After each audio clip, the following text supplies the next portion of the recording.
So, what's up sa inyo mga kalapatids, no? Dito na naman tayo na. So, may nagtanong nga pala, no, kung paano daw pagparisin ng dalawang kalapate. So, kasi ganito ako magpapares, no, mga kalapatids.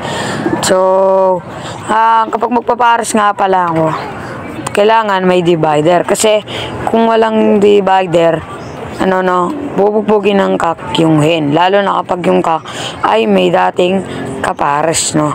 So, dito ko nga muna sila pinagpares, no. Para pag nagpares na sila, dyan ko sila ilalagay sa blue. So, ganyan lang. 2 linggo mo sila, no. 2 linggo mo sila. 2 linggo mo na sila ipagpapares, no. Okay na yan kahit 2 linggo, no. 4 na linggo, 3 linggo. Pero okay lang naman yung 2 linggo, no. Pag nag 2 linggo nga, doon ko ilalagay, no. So, dyan sa una nga, mag-away. Mag-ano pa yan, no. Maninibago pa sila sa kulungan. Pero habang tumatagal, hindi na, no. So, masasanay na rin sila dyan mga kalapatids, no.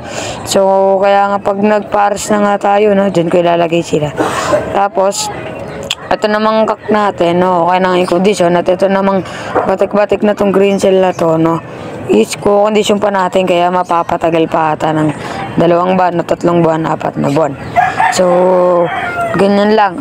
Kapag magpapapares ka, no, may divider, 2 linggo, tapos kapag nalilipat mo na sila. Tapos hindi na yan sila magtutukaan, no, hindi na yan, mag-ano na lang yan. Kaya kastahan na lang yan, boy. Huwag mo nga palang kakalimutan mag-subscribe, no? Like the video. So, maraming salamat nga sa inyo, no? Kung marami kang natutunan, chocolate. Kung may natutunan kang huwag mo talagang kakalimutan mag-like.